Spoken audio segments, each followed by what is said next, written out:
Hello, everyone. I know that maybe the headline caught your attention, and I want to tell you with the new documentary out on Greg Maddux, there's one message that I want to give everyone right now. It's been my feeling for a long time, and with all the hype over the documentary, I want to reiterate it.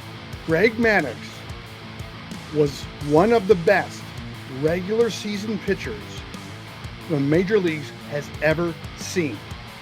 However, when it came to the playoffs, he was middling. He experienced a lot of playoffs because he played on all those good Atlanta Braves teams, but he didn't really do the job. And here's what I mean by that. I'm going to explain. I'm going to use a lot of statistics. Some people like stats, some people don't. It's how I sort of compare apples to apples. So let's take Greg Maddux stats. We're looking in this chart right here. Greg Maddux, 355 wins. This is regular season, 227 losses, had a win percentage of .610, career 3.16 ERA, a whip of 1.143. He started 740 games. His wins to games started was 0.479 to be specific. So pretty good. That number, that wins compared to games started, is most often going to be less than 500 because pitchers, they might start, 30, 40 games, whatever it might be, 20 games. And out of 20 games they start, let's say one season, they might be 7-4. So they didn't even, they only have 11 finishes, 7 of which were wins. And they pitched 20 games. So that win to game started is oftentimes going to be less than 500. But as you can see here, Greg Maddux during the regular season had a wins to game started ratio of 479, which is great. Anything within 20, 30, 40, 50, 60 points even of 500 is really good. If you jump down 3 rows though, you see Randy Johnson had 303 wins, 166 losses, a win percentage of .646, which is higher than Greg Maddux. He had a higher ERA at 3.29. He had a higher whip, but he started 137 less games. His wins to game started was actually over 500 because he won 303 games. He had 303 wins and he started 603 games. Now, maybe I think he had 15 games that he didn't start. Maybe in 1 or 2 of those games he got a win, but it still doesn't matter. He's over 500 wins at games started. So, Randy Johnson, you're going to tell me, is a different kind of pitcher than Greg Maddux. I get it. He was a power pitcher. He was a left-hander. He was 6'10". Greg Maddux was not 6'10". He was a right-hander. He painted the outside corners, okay? Greg Maddux relied heavily on regular season hitters to come up with these stats. And I'm going to explain why in a second. But let's take Greg Maddux's other sort of peers. And the best peers I can find are really the people who he played with because they were in almost as many championships, playoffs, whatever you want to call it. First, we have John Smoltz, who spent a great deal of the latter part of his career in the bullpen, okay? He had 213 wins, 155 losses, but he had, 154 saves, something like that. He had a win percentage of .579, which is awesome. He had an ERA of 3.33, great. A whip, 1.176, just above, just a little bit worse than Randy Johnson's. He started only 482 games and had a win percentage to games started of .442. Then we have Tom Glavine, the third person who has a 300-game winner here.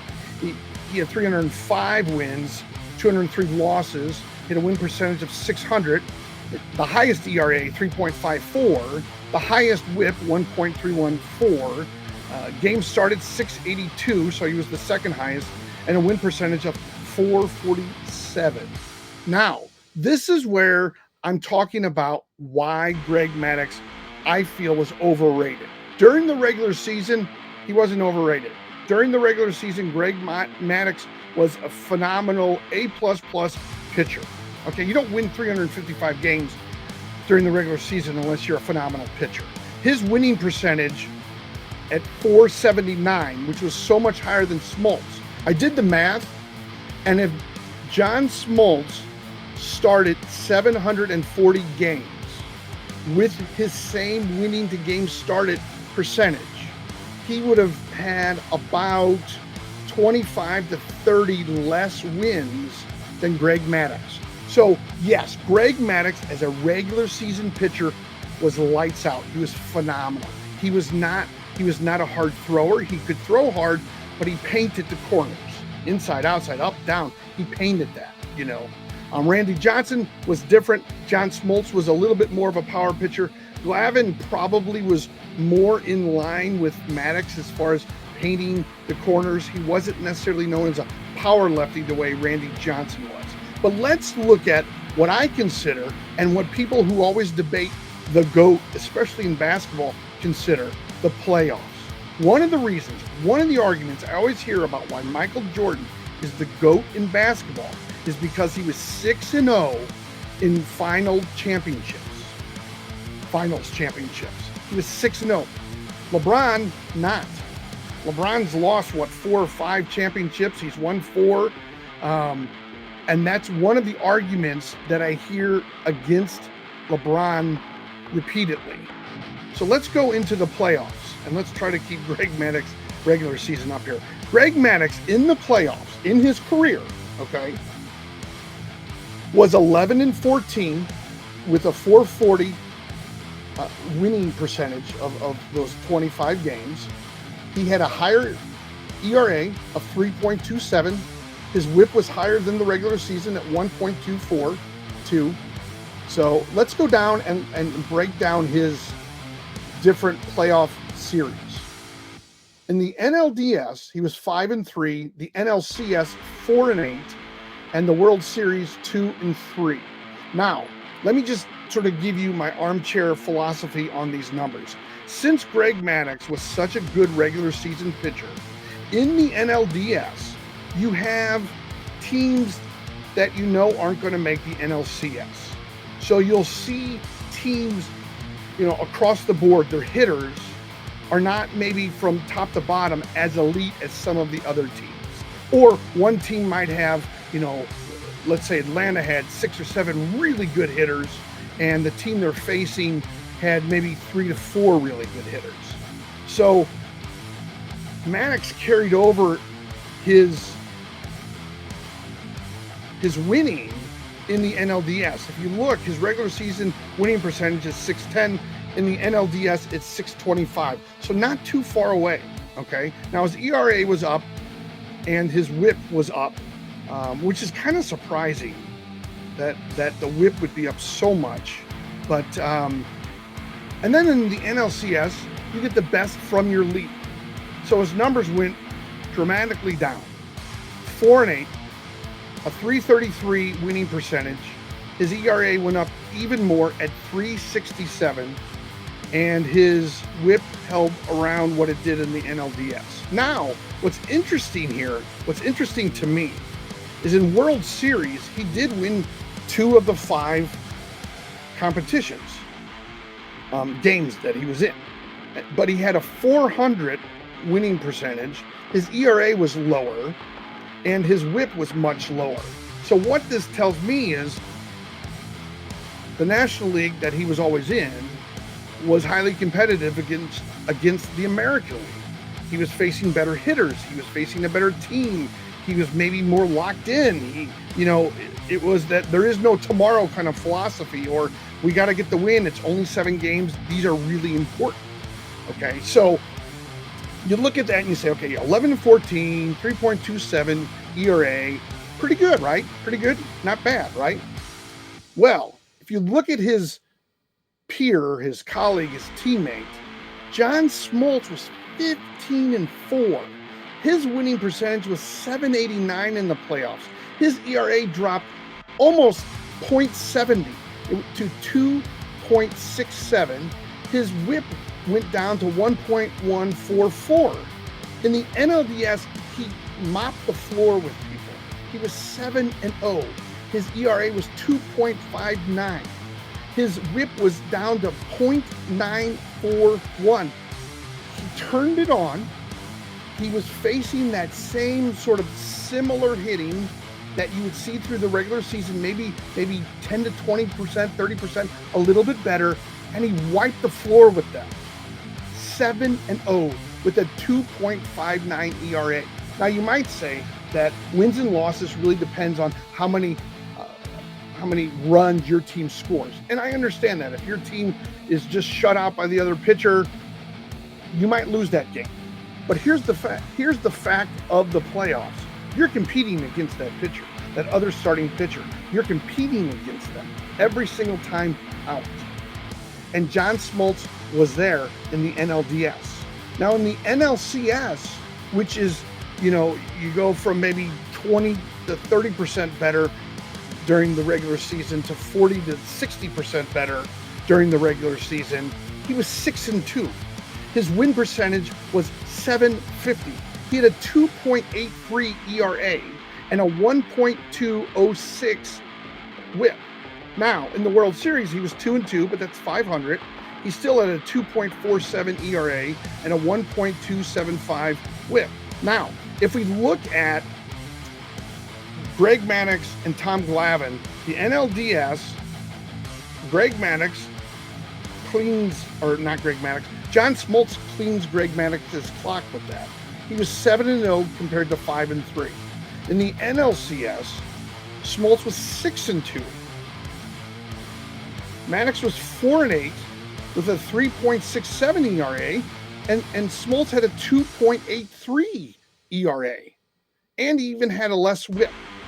So in the first two rounds, career-wise in the playoffs, John Smoltz was a superior pitcher by far. By far.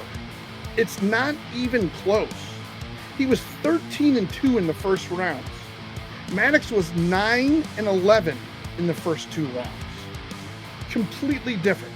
Now in the World Series, they're pretty close. Maddux is 2-3. Smoltz is 2-2. Smoltz had a 2.47 ERA. Maddux had a 2.09.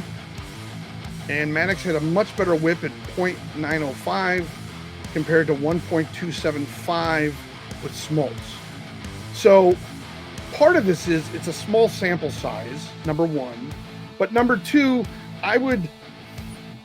dare I say that it's maybe a wash, or you kind of maybe give that advantage to Smoltz.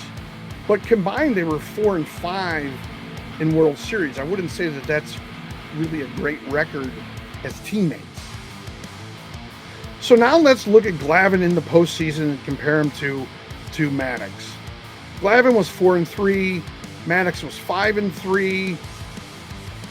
Glavine had a .571 winning percentage. Maddux had a .625, but Glavine had a much higher ERA here, 4.61. So it's clearly Maddux was the better pitcher in the playoffs for the first round. Now in the second round, I got to tell you, at 6-10, he's 4-8. It is .375 win percentage. Maddux was .333. Now Glavine had a much lower ERA at 3.22 compared to Maddux at 3.67. Maddux had a 1.302 whip, and Glavine had a 1.394 whip. So I almost want to say that since 6-10, 4-8, Glavine had a better winning percentage. He had a lower ERA. I almost give the NLCS to Glavine over Maddux. So right now, Smoltz beat him in the NLDS, NLCS, the World Series. I'm kind of saying, okay, maybe it's a tie. Maybe it's Maddux. So he has one with Glavine, who wasn't quite known as the pitcher that Maddux was. Definitely, I'm saying they're splitting the NLDS and NLCS. And in the World Series, Glavine was 4-3, so he actually had a winning percentage, he had an ERA of 2.16, which is pretty close to what Maddux had at a 2.09, and he had a whip of 909 compared to 905. So I really have to give the advantage here, because he had a winning record in the World Series, to Glavine. So right now, Glavine is 2-1, and Smoltz is 2-1 against Maddux. Now, let's look at Johnson. Johnson overall in the playoffs and in the NLDS, he just was horrendous. He was 7-9 overall in the playoffs, so not as many playoff games. He had a .438 winning percentage and a 3.50 ERA with a 1.14 whip. His whip was lower than his regular season, but as you can see, his winning percentage was way down. His ERA was way up. And what really hurts his playoff record was his 2-8 in the NLDS, ALDS. 2-8, he had a 200 winning percentage and a 4.86 ERA with a whip of 1.370. But if we go up here to Maddux in the NLDS, who was 5-3, he had a 1.35 whip. So the whips weren't that off, really. But I'll definitely give the NLDS, ALDS to Greg Maddux against Randy Johnson. Now, again, I've said this earlier, and by now you're going to hear it a second time. I know that Randy Johnson was not the same pitcher as Greg Maddux. I'm looking at this as contemporaries. I could have taken stats from Clemens, but the complaints would have been allegedly he was on the juice, so you can't compare apples to apples. Now, Johnson was a different kind of pitcher. He was, but he was a pitcher in the major leagues. And if we're looking at pitcher in the major leagues versus pitcher in the major leagues, we can compare them. If we're looking at power pitcher versus, a painter, maybe not so much. Different kinds of pitchers, yes, but pitchers in the major leagues. So, in the NLDS, ALDS, we give the nod to Greg Maddux. Now, everything starts to change once we get to the Championship Series games, okay? The Championship Series games, Maddux was an abysmal 4-8. Johnson was 2-1. Not a huge sample size. I mean, 3 games does not... This is probably, from 2001 mostly, that he got those 2 wins or whatever the case might be. But you look at his ERA, 1.74, and his whip is off the charts at 8.63. I have to give the Championship Series to Randy Johnson. The World Series, it's not even close in my estimation. Maddux was 2-3.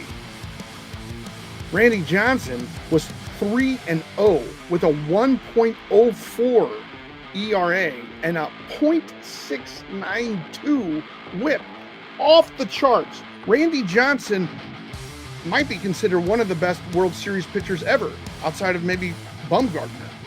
I mean, look at those numbers: 3-0, 1.04, and a whip of well under 1, even under .700. Unheard of. Greg Maddux, one of the best regular season pitchers in the probably the last 50, 70 years. Okay, he had longevity. He put up a ton of wins.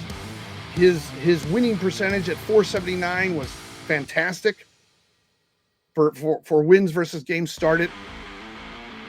But in my estimation, he's a little overrated, because when it came time for the playoffs, he wasn't the best Atlanta Braves pitcher. He might not have even been the second best Atlanta Braves pitcher. That's why, in my mind, he's overrated. Because when it came to crunch time, he wasn't delivering. Anyway, thank you all for watching. And until next time, have a great time. And don't forget to subscribe.